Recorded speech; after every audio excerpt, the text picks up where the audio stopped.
media ethics is something which is very changeable. It changes every time. So what I prefer, I don't want to defend anyone or accuse anyone of anything.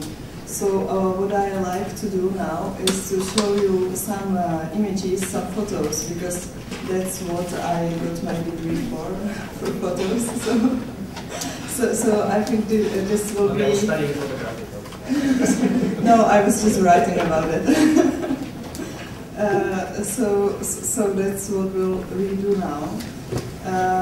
What we should keep in mind when talking about media and ethics and humanitarian crises and emergencies is that there is a high level of certain ambiguity between media and humanitarian workers. And we will see why just now. Oh, not now. We will see something about theory. This is a brand new definition of media ethics. It's very long. You can read it through if you like to. But sometimes it's just hard to apply those theories to the local, very concrete situation. When this photo was taken, it was in Kashmir, and actually there were some Danish humanitarian workers who were rescuing people and helping people, local people from Pakistan and from India. And in the same time, there was those caricatures of Mohammed who were published in a Danish newspaper. And this rose a very high wave of critique. When we had an interview in our radio about this photo, photographer Jan Šibík, Czech well-known photographer, told us that it is pretty, but it is not pretty enough, that it should be taken in some better way. And it was his comment to this photo. So I think that aesthetic plays a role in journalistic work, of course. But is it okay if we are talking actually about humanitarian emergencies? And this photo seems pretty similar to me. One good journalist that would make a good news report that time at the beginning of the genocide is worth of the 4,000 UN troops that he had asked before and really didn't receive finally. So this is my makeshift hospital. I've put some tables in the classroom, and I've put the patients on the tables, and we started to operate there. The same day in the afternoon, the CNN turned out. I told them, they asked me for an interview, I told them that I was busy, and asked them to talk to the logistician. The logistician told them that we were operating there in the makeshift theatre, that it was difficult, and so on and so on. And within 24 hours, we have seen two other hospitals being put up next to us. One was Japanese hospital, looks beautiful, but I'll tell you there was a trouble. And on the other hand, there was an American hospital. The Japanese hospital, which looks beautifully, had a little trouble. They didn't send any surgeons with them, and they didn't come with any kind of general anesthesia. So the hospital, which is sent by government, was not functional for 5 days. On the contrary, the local doctor, the Japanese doctors were harming, damaging the patients because they were just changing the bandages, which didn't stop the infection in the open wounds.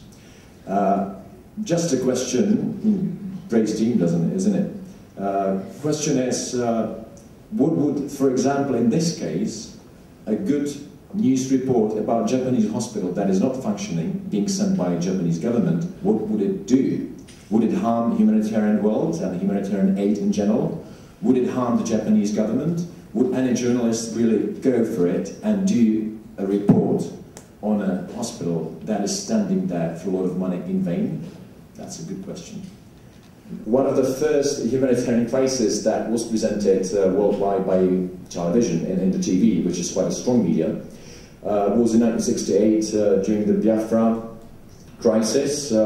And that time, the whole world public, politicians, and even humanitarian organizations were confused because Lieutenant Colonel Ojukwu at that time, trying to control Biafra, even rented a PR company in Geneva to make him a good PR spot and persuade the whole world that there was a genocide going on in Biafra. We should be able to find the ways how to bring in these affected populations in the whole process in order to be able to provide a timely and better targeted response.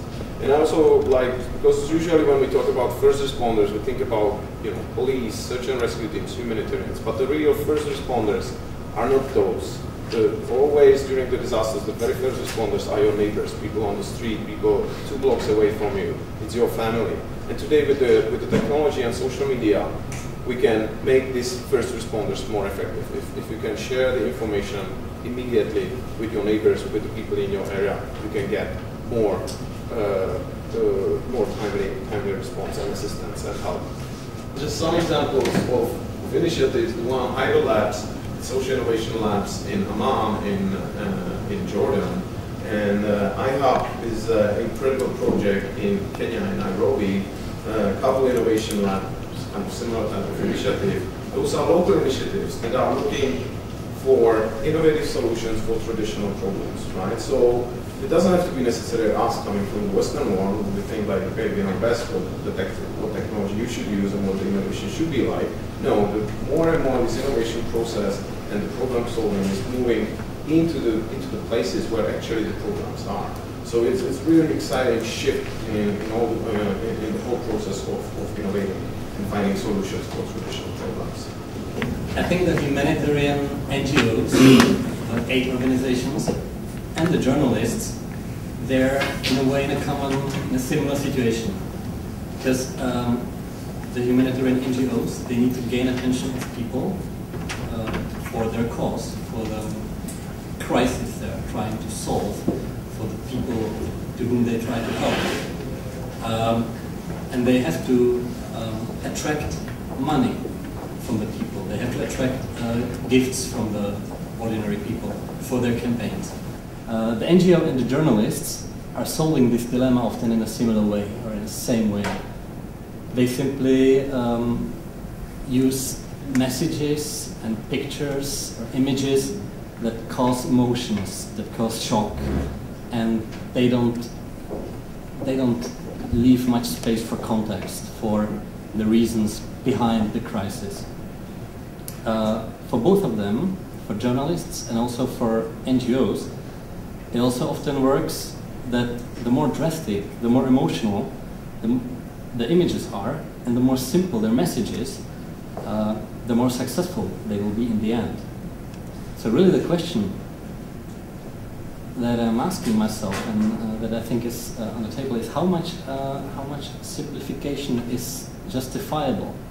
I'd like to add to what we have seen already, which is more about the relationship between the media and the public and the NGO, is as well, okay, it's about emotion, but it has as well very strong political consequences.